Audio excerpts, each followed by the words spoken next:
Salut à tous, gros point crypto dans cette vidéo. Je pense que c'était nécessaire déjà pour moi.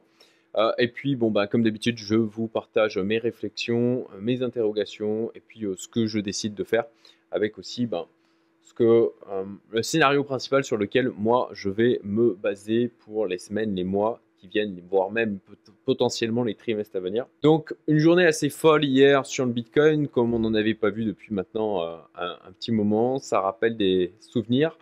Et c'est d'ailleurs, je le partageais sur mon canal Telegram, je vous rappelle, hein, canal Telegram gratuit qui est accessible. Je vous mets le lien est en description, où je partage mes réflexions du moment et puis aussi à chaud, moi, mes prises de décision au niveau du marché, mes réflexions par rapport à ça, et puis des achats que je peux faire ou des ventes. Voilà, ça c'est beaucoup plus direct que ce que du coup je peux faire sur YouTube, puisque sur YouTube il faut le temps que je me pose, que je fasse les vidéos, que je la publie, et forcément il y a moins d'instantanéité avec l'information que par rapport à ce que je fais.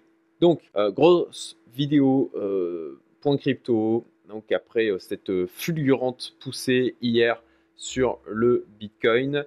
Avant de débuter, je te rappelle que j'ai écrit un livre où je parle de tout mon parcours dans la crypto avec le bull run 2020-2021 qui a été life changer pour moi, où je rentre dans le détail sur comment j'ai vécu le truc, mes prises de décision, tout ce que j'ai fait en fait. J'ai mis beaucoup de cœur à écrire ce livre. Je pense qu'il est d'une grande valeur pour ceux qui souhaitent réussir ce bull run et qui sont sérieux à ce propos. Donc tu as le lien vers le premier chapitre qui est offert, tu as un lien en description. Et si tu souhaites, si ça te plaît et que tu souhaites pousser plus loin, je t'invite à prendre le livre sur Amazon. Donc il y a le lien aussi vers le bouquin en description de la vidéo. Déjà, état de mon portefeuille à l'instant T que je vous partage comme d'habitude. Donc voilà, le détail sur les montants, ça c'est un truc que je réserve aux membres de ma communauté privée Youmento et que je vais publier de temps en temps dans ma liste email privée. Donc voilà l'état de mon portefeuille en pourcentage en termes de gains et en pourcentage d'allocation. C'est l'aspect, il me semble, important aussi. Voilà, donc 25% sur le Bitcoin, 22% Ethereum, 5% à peu près sur AAV, 5% DOT, 5% XRP, 5% Link, 5% Aptos, quasiment 5% du Matic, 4% sur du Solana, 2,66% pour le Atom, 2% de Dodge, quasi 2% d'Illuvium, du FET à 1,76%, du BGB BitGet Token à 1,27%, du TADA. Alors là, il n'y a pas toute mon exposition sur le TADA, puisque moi j'ai pu accéder à la private sale, mais j'en ai repris, je crois que c'était semaine dernière, juste avant le listing KuCoin. D'ailleurs, je vais faire un retour d'expérience dans mon Telegram à ce niveau-là, parce que j'estime que c'était une mauvaise décision, sur le moment, en tout cas à court terme. Néanmoins, je le garde parce que je pense qu'il a encore un très beau potentiel de valorisation. Du Sandbox, j'en ai acheté aujourd'hui, voilà, pour la première fois. Et puis ensuite, sur le reste de mon portefeuille, donc du AGX à 0,85%, du Lido 0,77%, du RPL 0,74%. Et puis après, j'ai des restes en fait du précédent bull run avec un peu de Swissborg, du Cro, du iExec. Alors ça, c'est quand même, j'ai fait une position spéculative il y a de ça 9 mois ou un an, je me souviens plus exactement. Du OMI, du VVS, du Yield et un peu de BNB. Ça, c'est vraiment des fonds de portefeuille qui restent du dernier bull run. Alors, je me dépêche pour faire cette vidéo parce que, à vrai dire, il est 14h10 au moment où je la tourne. En plus de ça, j'espère que le son ne s'entendra pas, mais j'ai quelqu'un on a un petit bassin à l'entrée. Il y a tout un système de piscine autour de ça. Et donc voilà, ils sont en train de le réparer. Donc il y a un peu de bruit. Désolé pour ça. Mais je voulais sortir cette vidéo assez rapidement. Les questions que je me suis posées, moi, par rapport à mon portefeuille, et suite à cette hausse assez puissante au niveau du Bitcoin. Alors là, je suis en 4 heures, mais on voit là depuis lundi, poum, poum, poum, poum, poum, ça n'a pas arrêté de monter assez violemment. Impressionnant. Même quand on a déjà connu ça, je trouve ça toujours aussi impressionnant et délirant. Les questions que je me suis posées. Moi, sur le coup, quand je l'ai vu pousser très fort, très vite comme ça, j'étais vraiment pas à l'aise. D'ailleurs, on a vu, là, on voit en 4 heures, regardez-moi cette bougie avec une mèche hyper haute, une mèche hyper basse. Là, ça a été la lessiveuse. Il y a des liquidisations qui sont déclenchées. et ça a été un carnage quoi, pour ceux qui étaient avec du levier. Ça a été assez impressionnant. Moi, j'ai suivi en temps réel ce qui se passait. J'en parlais d'ailleurs sur mon canal Telegram, de voir en fait, on est passé à, ouais, on était à 64 000 $, on est retombé à 58 000. C'était, ben voilà, des choses comme c'est nous l'offrir le Bitcoin.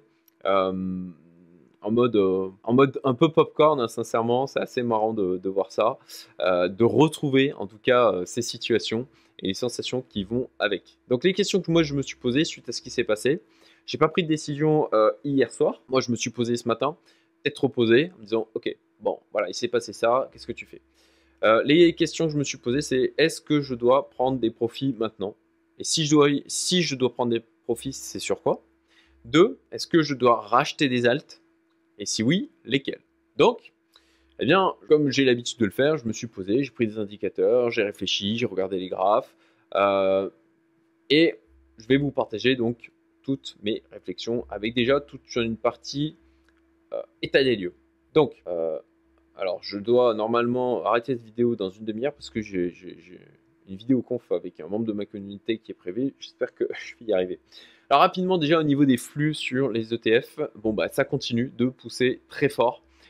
Concrètement, tous ceux que l'on espérait, nous autres dans la crypto, moi ça fait 6 ans, plus de 6 ans maintenant que je suis dans la crypto. Et puis bon, bah, on attendait depuis maintenant longtemps, en fait, effectivement, les ETF Bitcoin en disant vous verrez, ça sera un rouleau compresseur quand ça arrivera, etc. C'était le narratif. Et bon, bah, moi j'attendais de voir, c'est la raison d'ailleurs pour laquelle à la sortie des ETF Bitcoin, je vais dire ok, moi je sors 30% et j'attends de voir ce que ça donne avec différents scénarios en disant bon, bah, je me repositionne. Je me suis d'ailleurs repositionné à 52 000 $ sur un tiers de ce que j'avais sorti, puis un peu après, en clair, j'ai réinjecté. Bah, j'ai réinjecté la totalité de ce que j'avais sorti. Et avec l'objectif, c'était aussi de me sécuriser si jamais derrière, bah, en fin de compte, on n'avait pas les inflows qu'on attendait sur le Bitcoin et que ça retombait violemment. Donc là, on voit, ça continue avec on enchaîne les records en termes de rentrée d'argent dans les ETF Bitcoin. Et voilà, vous avez là le rapport de Fidelity qui est assez intéressant, The Case of Bitcoin. Et Fidelity, qui est un mastodonte du marché, eh bien, en fait, a préconisé auprès de ses clients d'avoir 1 à 3% de Bitcoin dans son portefeuille. C'est ETF en l'occurrence, voilà, ça vient alimenter le côté, les flux ETF Bitcoin bah, vont continuer à être alimentés et donc à pousser le prix. Et donc, bon, on a eu aussi Fidelity. Après, on a vu aussi Michael Saylor qui a donc annoncé le rachat aussi de 3000 BTC. Donc, bon, on a quand même toujours, pour moi, pas mal de choses qui sont en mode alignement des planètes qui font que, bon, bah, on ne voit pas pour l'instant de nuages à l'horizon ou de risques majeurs en dehors, effectivement, d'un Black Swan. Le BTC, bien sûr, on va aller voir donc notre cher Bitcoin là en voilà, 4 heures. Bon, bah, on voit ici J à mèche dans les deux sens qui est délirante. Ce qui est quand même à noter, c'est qu'effectivement, on a quand même une très forte poussée avant un halving. Et ça, sauf erreur, c'est quand même quelque chose d'assez nouveau.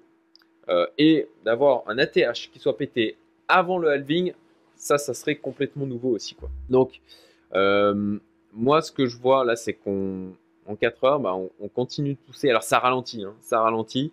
Et ça m'a amené quand même à prendre des décisions de mon côté, que je vais détailler un peu plus loin dans la vidéo. La dominance du Bitcoin, alors là, je suis dans la partie, comme vous le voyez, hein, état des lieux. Je vous livrerai un peu plus mes réflexions dans la suite de la vidéo.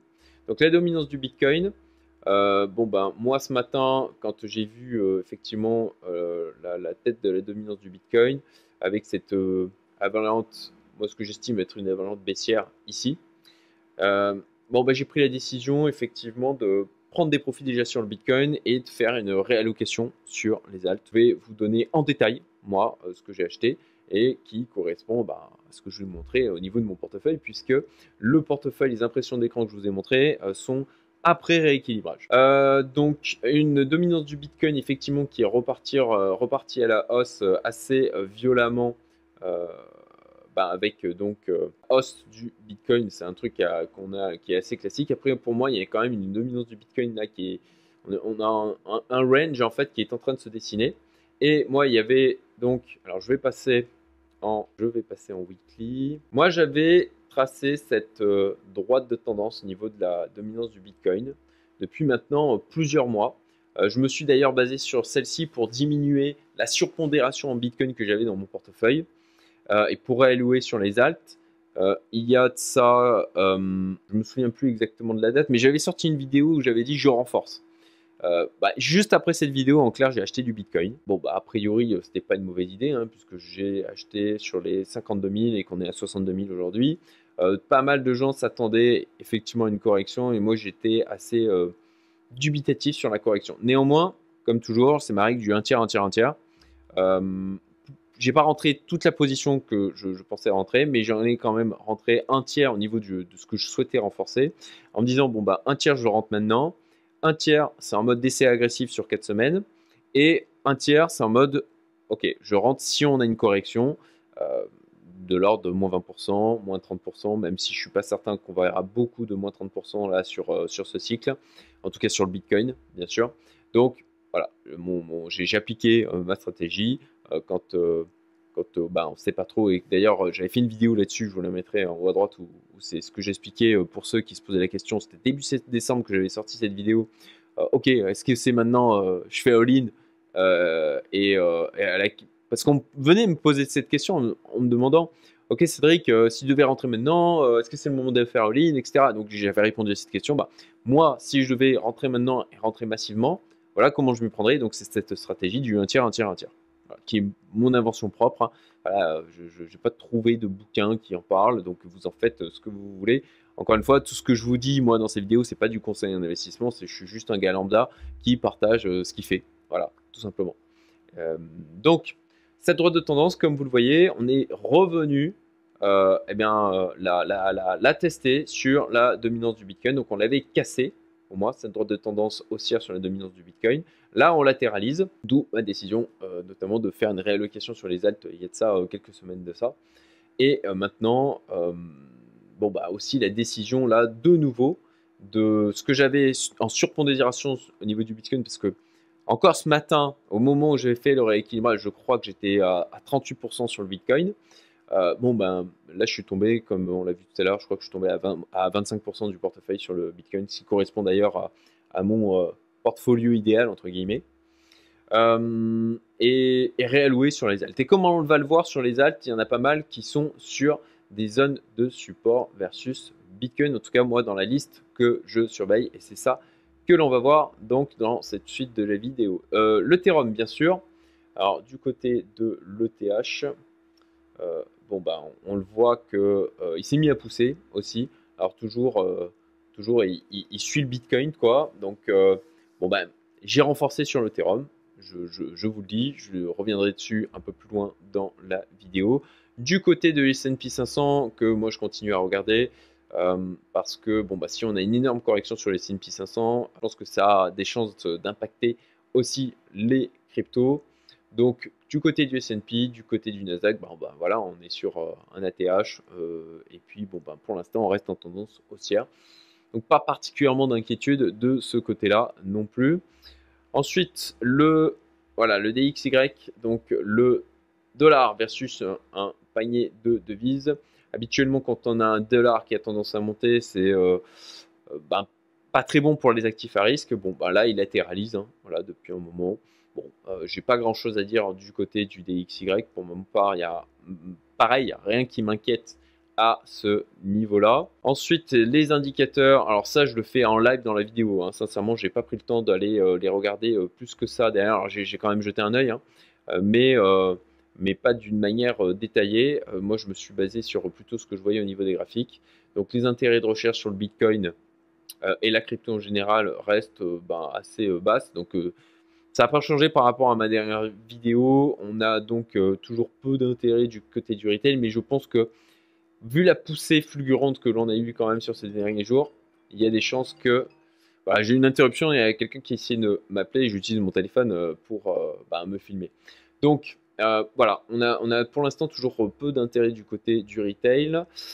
Ensuite, alors au niveau réseaux sociaux, pour moi, c'est vraiment les éléments intéressants. On va pas aller voir en fait cette fois le RSI, le CBB, le MRV, Z-Score, le Stock to Flow, etc.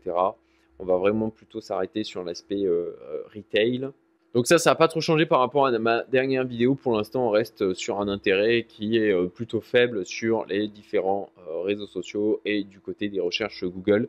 Mais bon, avec la poussée fulgurante du Bitcoin qu'on a eu sur ces derniers jours, il y a des chances que on commence à en parler un peu plus au niveau des médias et que on ait des nouveaux rentrants sur le marché. On a là aujourd'hui des institutionnels qui soutiennent massivement le cours du Bitcoin via les ETF.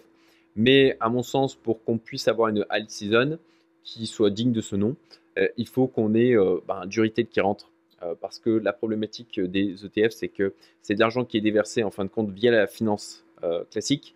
Et du coup, l'effet de ruissellement qu'on avait habituellement lors des derniers bull runs sur l'ETH et puis ensuite les alts, eh bien, il y a une espèce de barrière qui existe là, puisque l'argent qui est dans la finance traditionnelle, il ne peut pas ruisseler, ou pas complètement en tout cas, justement, sur le reste des cryptos. Mais je vais y revenir au niveau de mes réflexions un peu plus loin. Moi, au niveau de mon portefeuille, alors j'étais déjà surpondéré en ETH et je dois avouer que je me suis encore plus surpondéré. J'étais surpondéré en Bitcoin et là je suis revenu à un niveau normal suite à la hausse fulgurante que l'on a eue et parce que je pense qu'au niveau de la dominance du Bitcoin, là, après la belle hausse qu'on a eue, on va avoir une correction. Aussi parce que, comme on va le voir, on a pas mal d'alts qui sont versus BTC sur des supports. Donc, l'ETH, on va revenir dessus pour aller voir versus Bitcoin. Voilà, l'ETH, à mon sens, on est plutôt sur un support. Donc, d'aller prendre de l'ETH maintenant, moi, ça me semblait pas déconnant. C'est d'ailleurs ce que j'ai fait. Du côté de XRP, il reste haussier. Alors, c'est mon ami Cédric Froment qui en parle régulièrement aussi sur sa chaîne du XRP. Pour moi, on a une construction de la hausse en escalier. On est en weekly là. Je continue de garder dans mon portefeuille. Je sais qu'il y en a certains qui disent mais qu'est-ce qu'il faut avoir de XRP en portefeuille? Écoutez, moi je garde. Je trouve que graphiquement, alors il y a de la volatilité. C'est vrai qu'il y en a certains qui se moquent en disant ah le XRP c'est un stablecoin. Je garde. Je pense que il a un potentiel à venir surprendre tout le monde. Et du côté, en plus de ça, XRP versus BTC, pour moi, on n'est pas loin d'un support là. On peut même dire qu'on est sur à peu près une zone de support. On voit qu'on a eu une mèche là qui est venue justement rebondir sur cette zone de support. Donc je trouve que j'ai racheté du XRP. Je trouve que c'était pas déconnant d'en reprendre, en tout cas de le rééquilibrer puisqu'il était du coup en sous-pondération dans mon portefeuille. Le AAV a un potentiel de démarrage. Et de la même manière, on est un AAV versus Bitcoin qui est sur une zone de support. Alors, je vais arriver à le trouver dans toute ma liste. Voilà, donc AAV versus Bitcoin. Écoutez, pour moi, on est sur une zone de support. Alors, un petit peu enfoncé, il faut surveiller quand même. Néanmoins, on a quand même une mèche basse, moi, qui me plaît bien. Donc, ça veut dire que le support a quand même tenu. Et donc, voilà, rééquilibrage de mon côté, j'ai racheté du AAV. Et puis du côté du AV versus USD, on a l'impression qu'on est en train de... Voilà, on s'est extrait en fin de compte de ce rectangle que j'avais tracé ici. On l'a réintégré ici, on s'en re-extrait ici. Je pense qu'il a un beau potentiel de hausse, d'où le fait qu'il est dans mon portefeuille et que j'en ai aussi racheté. Du côté du Solana, toujours en hausse, donc ce cher Solana, il continue de pousser. Voilà. Était sous-pondéré dans mon portefeuille, donc j'en ai racheté. Surtout que versus BTC, pour moi, le Solana versus BTC, je suis toujours en weekly là. Ok, on l'a vaillé là, mais globalement, pour moi, on reste en hausse. Donc, ça me semblait pas déconnant, malgré le fait qu'il est pas mal poussé versus dollar, de rééquilibrer sans non plus mettre des sommes qui soient délirantes sur celui-ci. Le Polkadot. Pareil, le Polkadot, moi j'en ai racheté tout à l'heure et entre temps j'ai l'impression que ça a quand même bougé. Comme quoi, j'ai quelqu'un de ma communauté là, Joannick, qui d'ailleurs peut-être passera par là au moment où euh, je vais y arriver, qui passera par là et qui visionnera la vidéo. Et donc il est passé nous faire un coucou. Là, il est sur Maurice actuellement. Et juste avant, je me suis vite dépêché de rééquilibrer mon portefeuille parce que je voyais que ça bougeait. Et puis je vois qu'effectivement les alts sur lesquels j'ai fait des rachats, et ben, ils continuent de pousser. Donc la crypto, parfois de se dire oh, ben, je verrai plus tard, bah, ça peut coûter quand même rapidement quelques milliers de dollars, voire même quelques dizaines de milliers de dollars selon les cas. Donc bon, faut pas trop s'endormir, et donc c'est pour ça aussi que je me suis bougé ce matin à faire ce point et à faire aussi mon rééquilibrage parce que je trouvais qu'on avait quand même pas mal d'aliments de planète pour rééquilibrer sur les altes. Mais c'est mon avis, encore une fois, et je vous partage. Vous êtes bien sûr, vous devez vous faire votre propre avis et votre propre analyse. Donc voilà, du côté du DOT, comme je le disais, je vais encore réduire ma tête parce que là en fait ça m'empêche de vous montrer correctement l'image. Voilà, du côté du DOT, c'est bien, on est venu de nouveau tester cette zone de support. Et pour moi, c'est plutôt positif. TUSD, pareil, hein, bah, en hausse, une belle tendance haussière. Que de la même manière, ça me semblait pas déconnant de rééquilibrer sur celui-là et de diminuer le pourcentage de Bitcoin dans mon portefeuille. Ensuite, le Aptos. Donc du côté du Aptos, comme note, pareil, en démarrage versus BTC en consolidation. Donc je vais vous l'afficher. Aptos versus USD, bon bah on voit, hein, il a bien poussé. Je crois pas que j'ai fait de rééquilibrage dessus. De toute façon, je vais revenir à la fin, un peu plus loin dans la vidéo. Je me suis noté tout ce que j'ai acheté pour vous le partager. Les modifications au niveau allocation de mon portefeuille sur les pourcentages d'allocation des différentes cryptos. Et donc le Aptos Vertcoin. Voilà, alors là je suis en 4 heures, je vais passer plutôt en weekly, propre à mon sens. Bon bah, on est en consolidation, encore une fois, pour moi c'est quelque chose qui est positif. Donc du côté du Aptos, bonne configuration, voilà, il travaille bien cette zone là. Et puis ben, on reste en tendance haussière versus USD. Le Matic, potentiel donc de démarrage haussier du côté du Matic, je vais le montrer en USD et après on va aller le voir aussi bien sûr en Bitcoin. Parce que bah, il y a quand même un truc qui me chiffonne sur le Matic. Néanmoins, j'ai quand même respecté ma stratégie et j'ai fait quand même du rééquilibrage sur celui-ci. Donc voilà, du côté de versus USD, bon bah on voit que là on a fait un nouveau plus bas plus haut que le précédent. Et bon bah là il consolide et bon, je pense qu'il a un potentiel de démarrer et de partir en hausse de la même manière comme d'autres cryptos qui l'ont déjà fait. Par contre, là, c'est là au niveau du Matic versus Bitcoin. Hein, on est sur une zone de support, voire même, on pourrait même dire qu'on l'a cassé. Il faut voir si il revient sur cette zone-là, en espérant que voilà, il parte pas vers le bas. Après, c'est le seul dans mon portefeuille qui a vraiment une configuration où je suis pas certain de ce que ça peut donner versus Bitcoin. On voit qu'on a un rectangle là qui s'est dessiné et qu'il est en train de travailler donc cette zone de support potentiellement en train de la casser. Bon, à voir ce que ça va dire.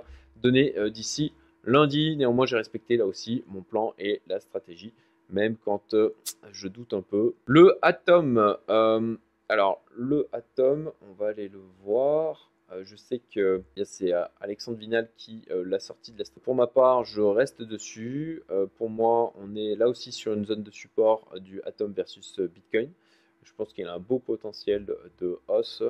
Là, versus donc dollar, bon, bah, il reste en weekly, il reste haussier. Hein, donc, il est venu taper une fois ici, deux fois ici sur cette zone de support.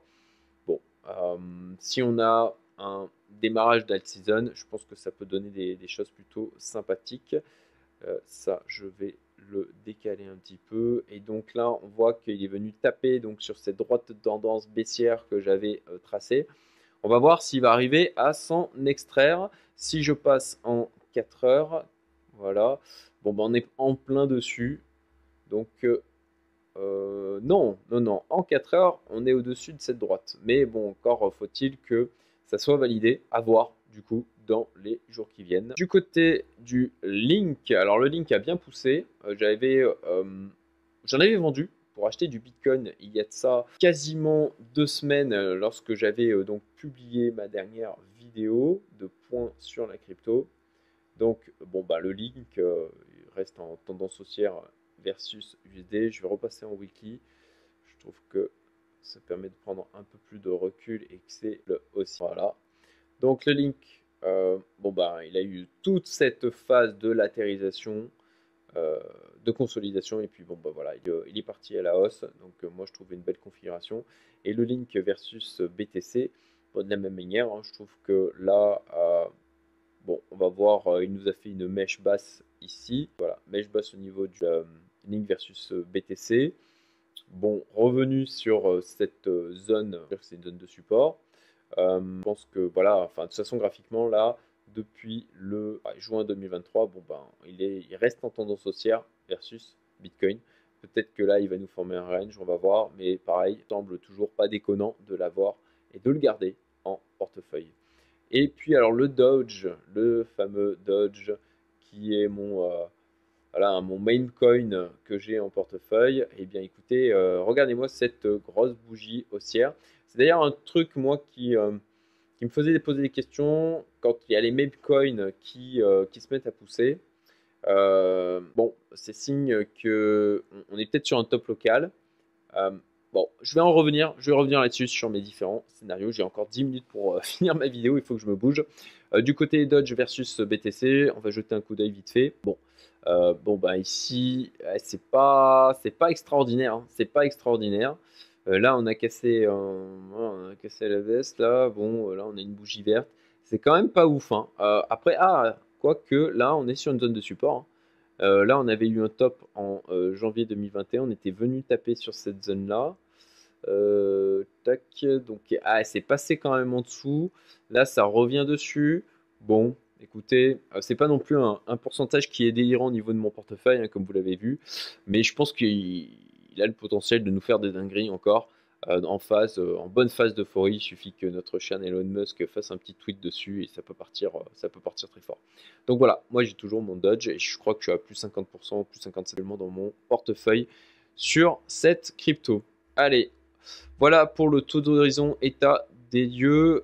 Alors si tu apprends quelque chose, petit rappel, merci de liker, de partager la vidéo, de mettre un commentaire et surtout, inscris-toi si tu n'es pas inscrit sur la chaîne. Je publie des vidéos sur le sujet. La crypto, c'est le sujet chaud du moment, mais d'une manière générale, je parle d'investissement, d'entrepreneuriat et puis aussi de dev perso, puisque pour moi, c'est un indispensable pour s'améliorer en tant qu'entrepreneur et investisseur. Et donc, voilà, si ce type de format te plaît, bon ben du coup, inscris-toi tout simplement pour avoir d'autres vidéos dans ce genre. Mes réflexions. Alors, scénario. Alors, sur les scénarios, je me mouille, hein.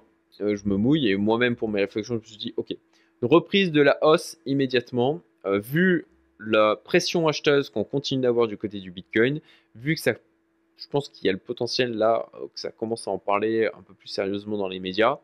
Voilà, j'estime à 30% de probabilité qu'on ait une reprise de la hausse immédiatement. Là d'ailleurs, franchement, on continue de pousser, hein, 62 488. Et que, je pense que voilà, 30% de chance pour qu'on continue de pousser sur le Bitcoin dans les jours qui viennent. Mon scénario principal, ça reste quand même là aujourd'hui, après cette poussée fulgurante, c'est quand même une latéralisation, une consolidation. Ce ne sera pas déconnant que, en tout cas moi, dans les gens que je connais, il y en a pas mal qui ont pris des profits hier soir. Et je pense qu'il y en a d'autres qui en prendront. Et je pense qu'il y en a d'autres qui sont plus gros, qui prendraient des profits sur ce niveau-là. Donc une latéralisation, une consolidation, potentiellement qu'on reste à un niveau qui soit au-dessus des 60 000, je pense que c'est quelque chose qui est tout à fait envisageable. J'ai pas trop regardé à vrai dire là-dessus, ok, à quel niveau on pourrait rester si on a une consolidation sur une espèce de range qui se forme. Donc voilà, bon en tout cas, latéralisation, consolidation, 40% de probabilité pour moi. Une correction importante entre guillemets, jusqu'à maintenant on a eu des corrections qui ont été autour de 20%.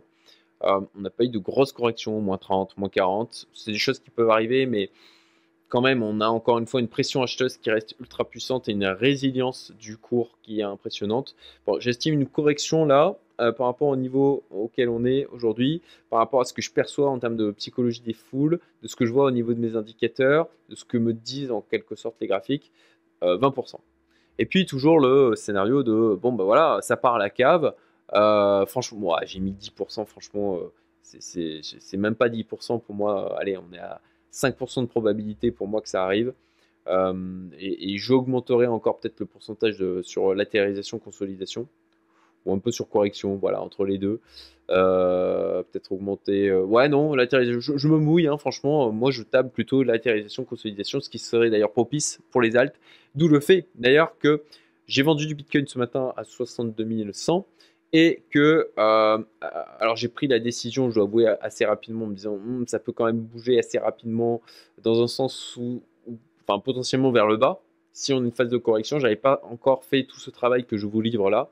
Et donc, ce que j'ai décidé de faire, c'est ok, bon, je vends maintenant 25% de mes bitcoins. Et quand j'ai fait mon analyse, je me suis dit, ok, bon, je réalloue et je rachète des alts. Donc voilà, ruissellement sur les alts. Alors la question c'est, est-ce que l'argent qui rentre dans les ETF va pouvoir, est-ce qu'on aura la porosité suffisante d'un point de vue marché pour permettre de l'aller ruisseler dans l'écosystème crypto, de la finance tradie vers l'écosystème crypto.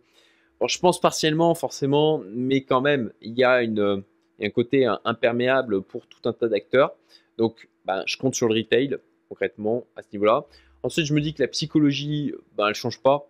Et que, bon, on a vu encore et encore le même genre de réaction, le même genre de réflexion avec les gars qui arrivent en disant ah, mais le Bitcoin est déjà vachement poussé, ah, je vais sur l'ETH. Et puis pour ceux qui arrivent en disant ah, mais l'ETH est déjà vachement poussé, de toute façon, le Bitcoin, l'ETH, c'est has-been, maintenant ça va être la nouvelle crypto X ou Y qui va pousser. Et puis il va y avoir les narratifs avec la défi c'est l'avenir, les jeux gaming c'est l'avenir, les NFT c'est l'avenir, l'IA c'est l'avenir. Enfin voilà, le classique avec des systèmes de rotation dans les secteurs au niveau des alts. Voilà, donc le retail qui doit arriver et qui, je pense, viendra alimenter la poussée sur les alts, plus ceux qui sont comme moi dans l'écosystème crypto depuis un moment, qui se diront ok, maintenant le Bitcoin est bien poussé, allez, typiquement sur une phase de la rétarisation, d'accord, je réalloue, du coup je diminue ma pondération Bitcoin. Potentiellement, soit je réalloue sur l'ETH, et puis après, si l'ETH pousse bien, de la même manière sur les alts. Et puis l'ETH en première ligne avec l'ETF. Normalement, on aura l'info à mai.